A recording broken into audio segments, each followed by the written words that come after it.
Warlock should be good in this deck. Like, this deck sacrifices the power spike of the Sea Giant, not Sea Giant, the Doom Guard.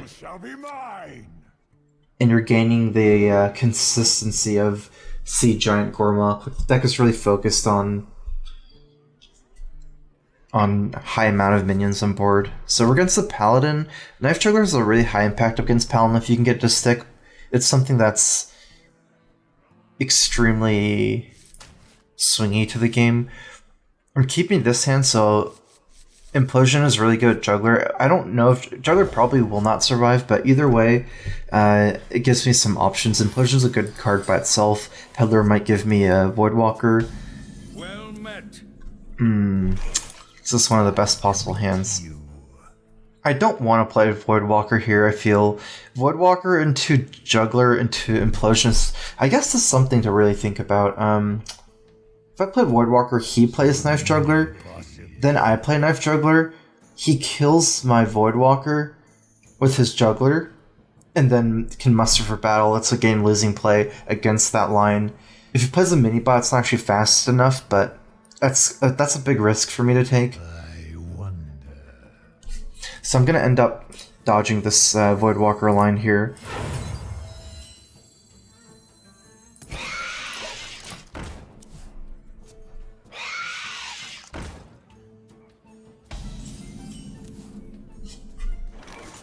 From a first glance here, I'm thinking of playing Peddler instead of both 1-drops, which is a stronger move, because if I actually...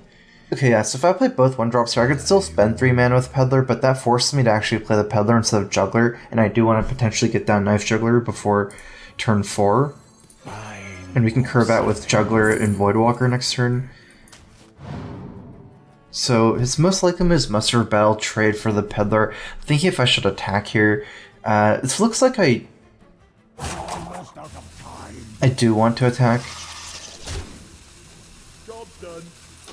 It's a very interesting thing, but if he ends up doing the move where he musters and kills my 2/2, I can Juggler and actually break the Creeper.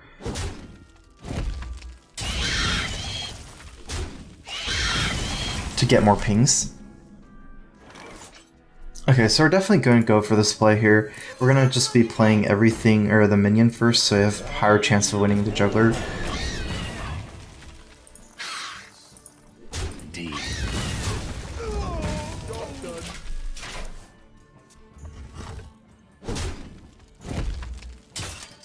So it's a really good sign that he started with this. Really need to avoid ways to lose the Juggler there. Deal.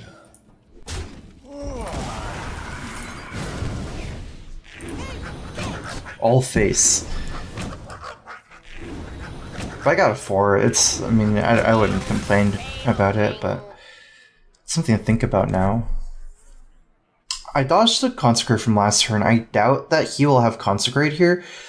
I guess I'm more worried about buffs like Blessing of Kings, which doesn't seem that good. Keeper of Uldaman, which doesn't seem that good. Well played.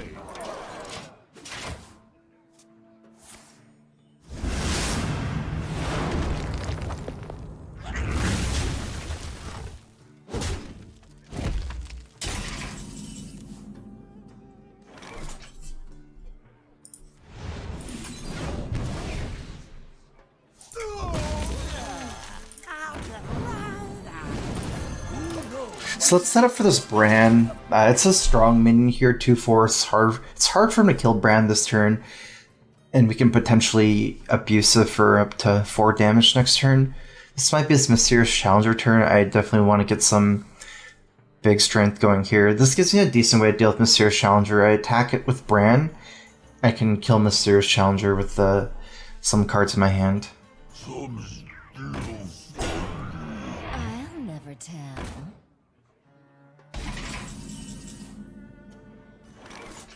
About actually getting Sea Giant down here, I could play Abusive Sea Giant. Sea Giant's better after Imp Gang boss, could be even cheaper. Okay. I couldn't really talk through my whole turn this turn, but...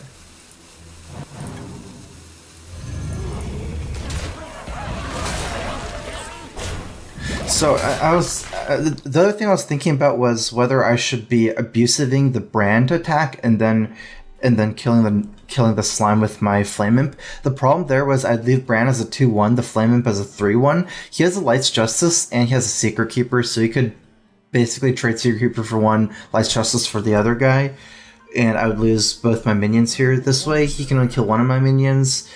I mean, I know I've lost the Flame Imp anyways, but this keeps my Brann alive. And I did want to play Sea Giant here. I feel like if I made this move, I would be not having anything to fight Dr. Boom on turn 7, because like a 2/4, a Direwolf, it's just not really strong enough to fight Dr. Boom, whereas an 8/8 kind of is. So he has the full crown, meaning very likely it's Repentance. Dr. Boom doesn't sound that great here. Especially since I'm not getting a full board clear, it'll be a 7/1, and he can actually trade in one of his minions for it. Let's start with the life tap. And let's start with an attack as well. To see how we want to handle the rest of the turn first.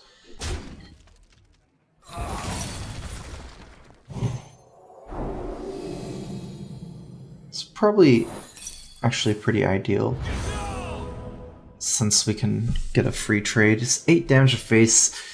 We can definitely miss because we have Dr. Boom, so we have some ways to go over the top here.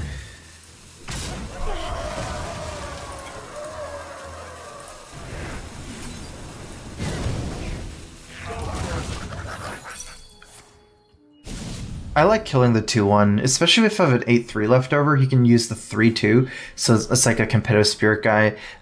Also, kind of sets up for Direwolf for next turn with the imps. I didn't roll that well, but I know I can't actually Direwolf if I wanted Dr. Boom, but still. Reporting for duty. Reporting for duty. Reporting for duty. Reporting for duty.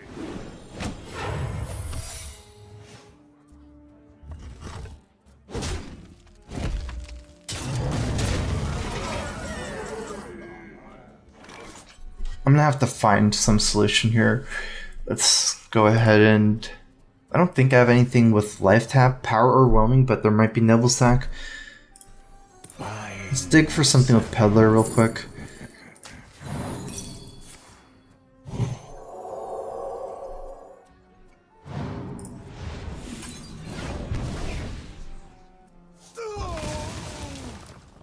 If we tap for for power, this is only 5. Direwolf, we just can't get anything here. I could try to trade for the Juggler, but I still died to Avenge.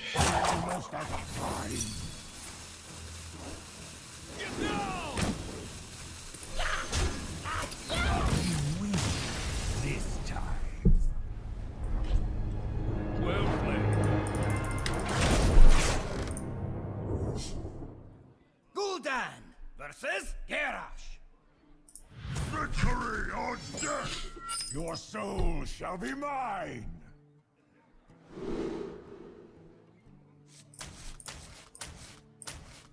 So our plan in this matchup should be to develop a high amount of minions, sticky minions against Warrior, and then use cards like Egg Activators and Sea Giant and Gormok to pull ahead in the mid game. These cards aren't super great, whereas Voidwalker is at least a minion, I guess. Let's just go ahead and mulligan the Voidwalker. We have a coin. I wouldn't have mulliganed the Voidwalker if I was without the coin, but because we have at least 6 very good 2-drops, we have Egg, Peddler, Creeper, both all 2-ofs. And those are the sticky guys. Peddler's kind of sticky because it gives you another minion.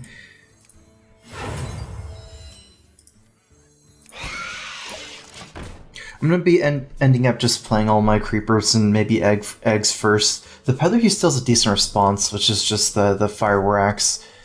Might be playing Peddler on 3 for the curve. Dragon Priest? I mean, I saw actually some analyses of it on one of the subreddits about Dragon Priest. Like, someone did like a mathematical analysis of current meta decks and potential matchup percentages. And it turned out that Patron and Dragon Priest were extremely high. But I don't personally have a lot of experience playing Dragon Priest recently, and I haven't had success playing it, or if other people play Dragon Priest, I don't think it's particularly good against me either, so I'm a little bit... I don't think it's that good. Maybe something to test there. Ooh, that is exactly what I want to see.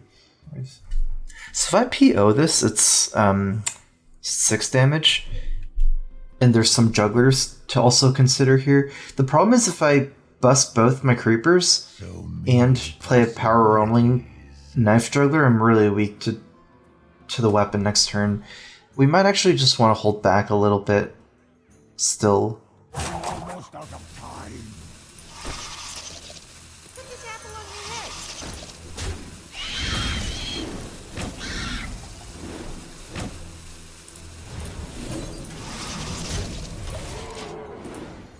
I'm just gonna go for it. I was thinking of maybe just attacking the creepers in to the Deathlord so that I can cash in my Spectral Spire 1/1s before the charge of Deathbite. But then, you know, if I'm gonna bust my creepers, I might as well play Juggler and just go for it here. There's also Nerubian Egg power overwhelming, but it's very slow. It doesn't really fulfill my mana curve here if I play Nerubian Egg and don't play the power overwhelming as well. It's hard to just play Dark Peddler power overwhelming too if I'm actually going to be attacking and using all my knife jugglers, so I just decided to go for it. Surprised it didn't work.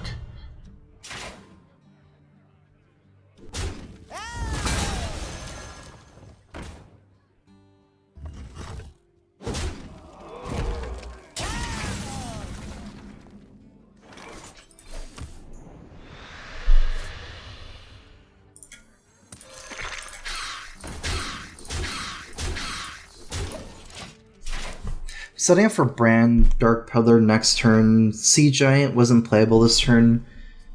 I'm going to be preparing for winter preliminaries by going over the decks. Like, I'm going to watch all the VODs of the European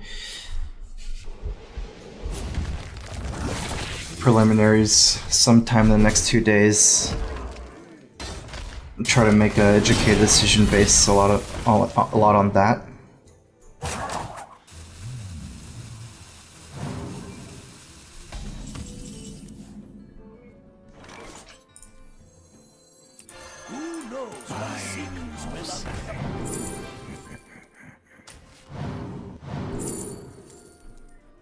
My deck's actually pretty good for Reliquary Seeker. Like, that's how the playstyle of this deck is, so I might as well go for it.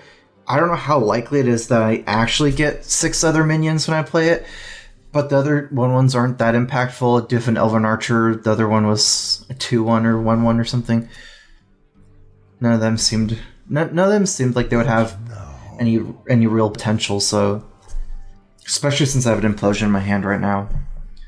Welcome to the Grand Tournament, champion. Okay, this is definitely a potentially crazy turn for me. I have Defender of Argus with Brann. I don't really need to buff my guys +2/+2 because one of them has to trade for Justicar and it doesn't matter that much. It's the same thing. I'm only getting 1 super buff. It's an Implosion here. If I roll a 4, it's crazy as well. Or even a 3, I think. 2, 3, 4, 5. So I can play Reliquary Seeker here. I'm gonna go ahead and play Argent Squire. I don't want to take 6, but it's not really because of that. The light protects me. I have big plans.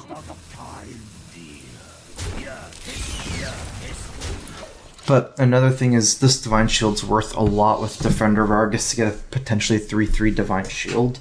I decided not to play around Whirlwind because I don't want Brann to get executed potentially.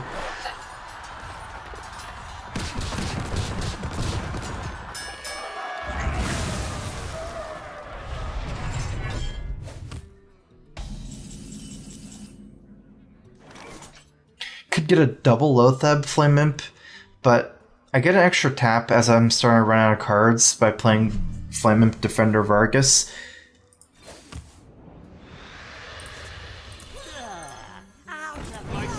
I'm gonna have to take 6.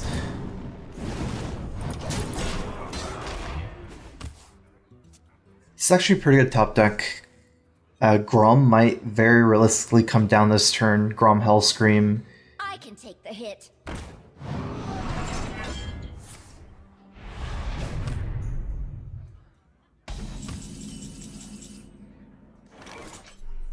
Seems like Lothab is extremely good here. Implosion Sea Giant, if you roll a 2, that costs... So Implosion Sea Giant is 100% possible, but Sea Giant's just not as good as Lothab here. The problem is if I Lothab, I'm not doing anything else.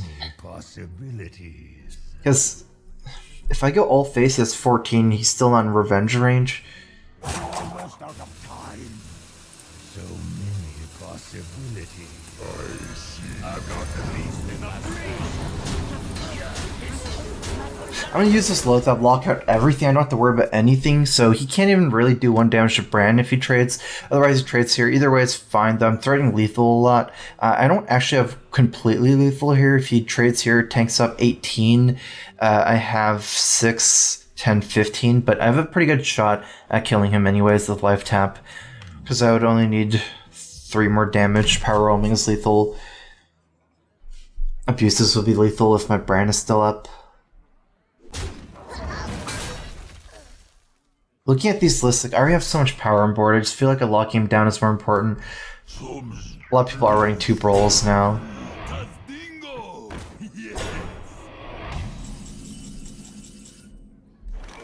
I wonder.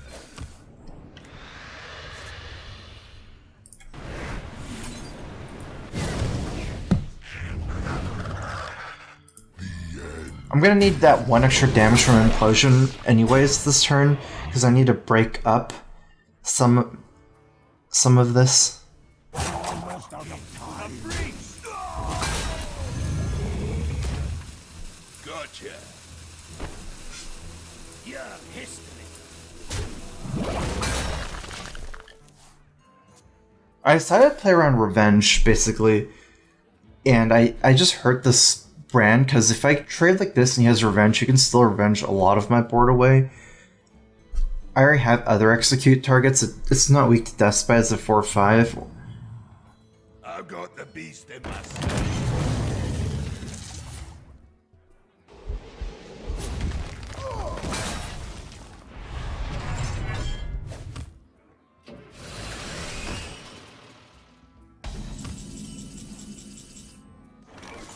I need 2 damage for lethal here.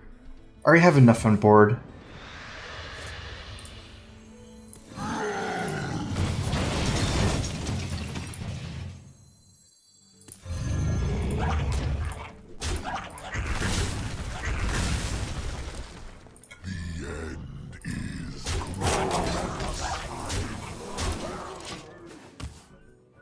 His deck seems more and more like a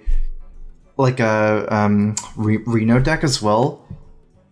I'm just at 15, so I'm just safe here against Grom Cruel Taskmaster effects. If I was at 14, I'd be unsafe here. I didn't feel any of the trade at 15.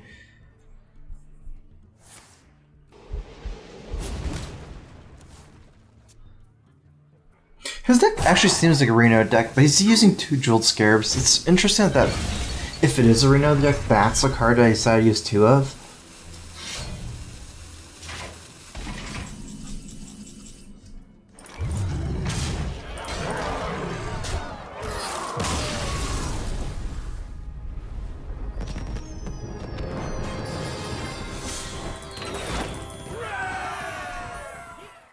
What made me think it was a Reno deck was the fact that he had 1 Piloted Shredder and 1 Ascension Shield Master. Those aren't really classic cards, or basically like standard cards you see in Control Warrior, and just having both of them as just 1 random cards. I didn't even see Elise as a 4-drop. Victory or death. Your soul shall be mine. So we're up against another warrior. We want this sticky start, like I said. Direwolf's definitely not going to be a keep, and I mulliganed Voidwalker last time, but that was because I was on the coin, so I could coin out a 2-drop followed by a 2-drop. Without that potential here, like last game, we're just going to keep Voidwalker in our opening hand.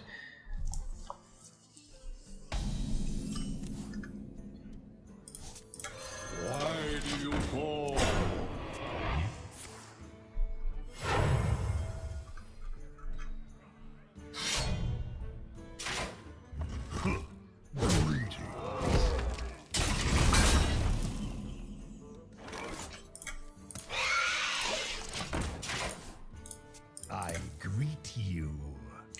So this is stickier. If he plays Acolyte eventually, I can maybe try to get a buff guy from Dark Peddler.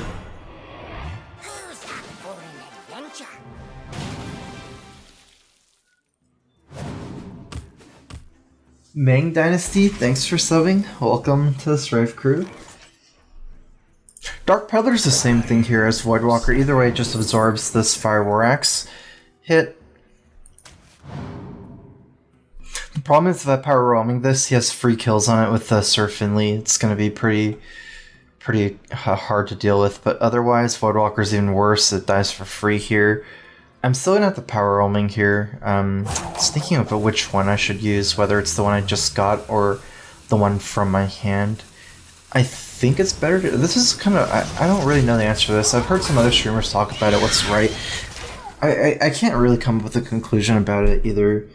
My intuition says that you should maybe keep the card that you've gotten from Peddler in your hand because there's more options. And most people, since most people know deck lists pretty well, it's that card that's more confusing to them.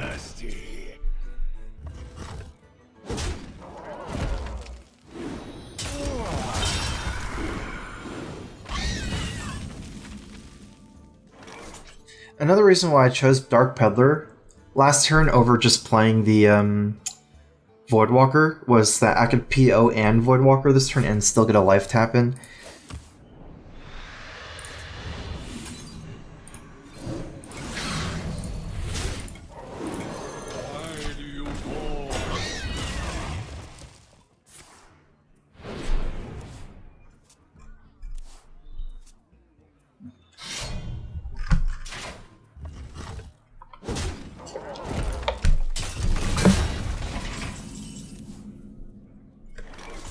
So if I tap, I have 3 mana to do. Let's see, which are my 3 drops? I don't even know if I can go for a play like that, but just theoretically, Imp Gang would be really good.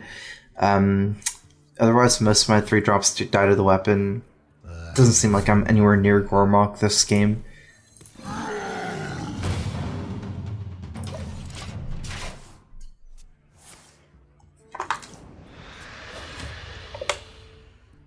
My blade be thirsty.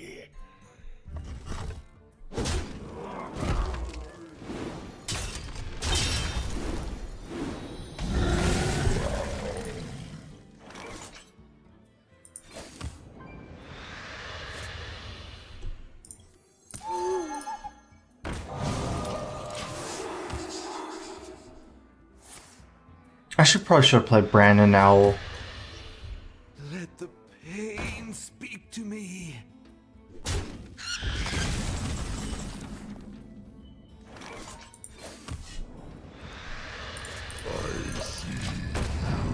So I don't want to play anything with less than 3 attack here. Also, I can't play anything with Lotheb here, so I'm just going to have to use Lotheb as a 5/5 here. It still locks him out, which is good. There's a lot of things that you could want to cast this turn to snowball the board, especially with an Acolyte ping on the field.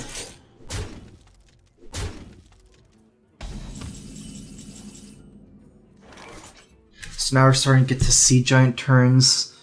Could go ahead and remove Dr. Boom. We actually might want to tap here instead of play the Flame Imp. That's what I'm not sure of right now. Flame Imp is still decent. I guess I get a lot on board, but then I'm running out of steam. I have 9 mana Brann. We can go for a couple more turns. Okay, let's just go ahead and play everything then. So...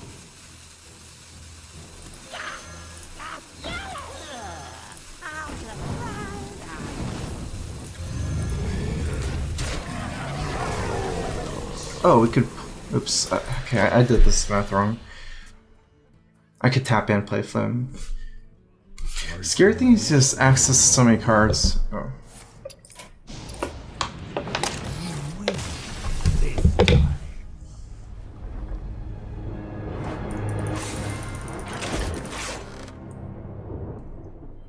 Gul'dan versus Gul'dan. Your soul shall be mine. I am your nightmare. It's hard to use Direwolf as a egg activator immediately in this kind of matchup. If it is like a handlock, there's not much going on early. I guess against handlock, the main things are going to be... It's still the same, mostly Peddler and Imp Gang Boss. Yeah, let's keep the direwolf. This gives us a lot of options to pop the egg. It's still good to pop the egg on a 2-1.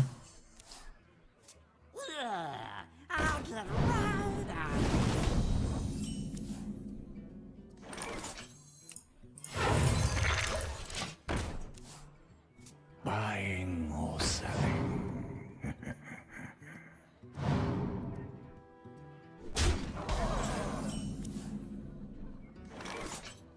The only problem here is it's not very mana efficient, but it's still a stronger opening than what he did.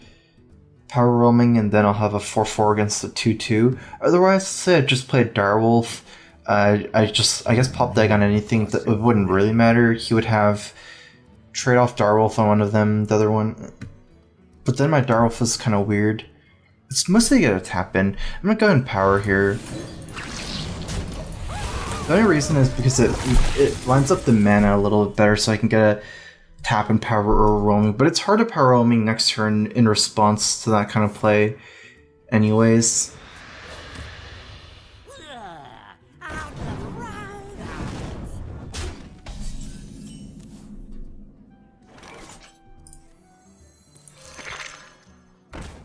Sustenance.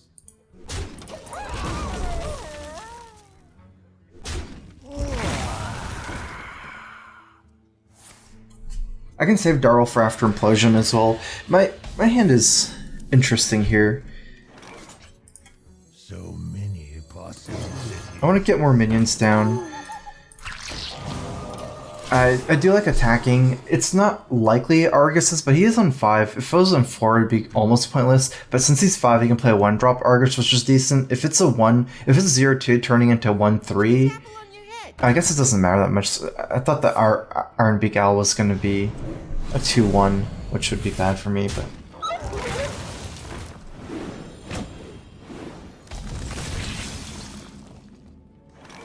What a weird turn.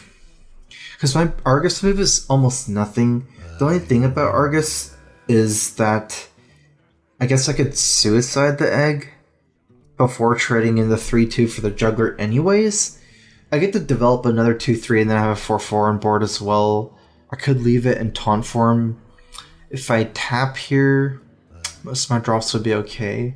I'm gonna just develop a minion. It's still a 2-3. My shield for Argus.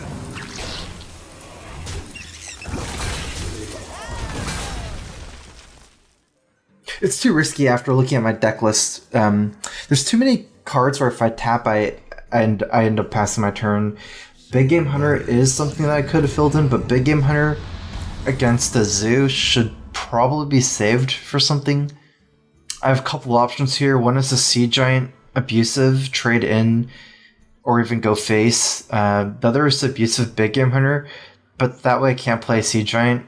I get a better BGH. I get a BGH or I don't trade off any minions, and let's see, if I do that, I have 6 damage here, 10, 12, 6 plus 12 is 18.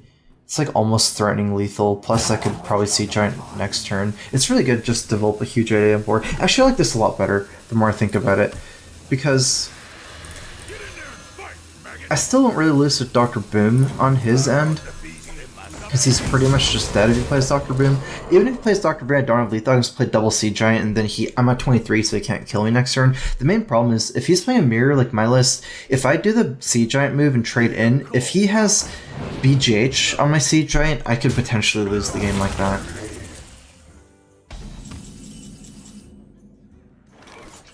I feel like even though I have 2 Sea Giants, I should pressure face damage here instead of trading everything. Because if I trade everything and then he plays Dr. Boom, the game gets more complicated.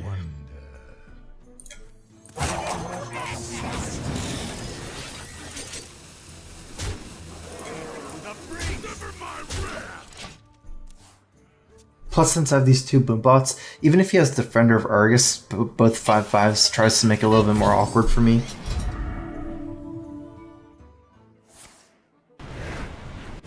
I could trade in the boom bots, so that was kind of scary. The Wind Fury. I thought there was no way I could die with Power Roaming already being used. 1 Power Roaming Doomguard, even plus like Abusive wouldn't be enough. This was actually not something in my range that I was even thinking about. enhance the Mechano plus like enough Wind Furies and power rolling, that would have been potentially lethal.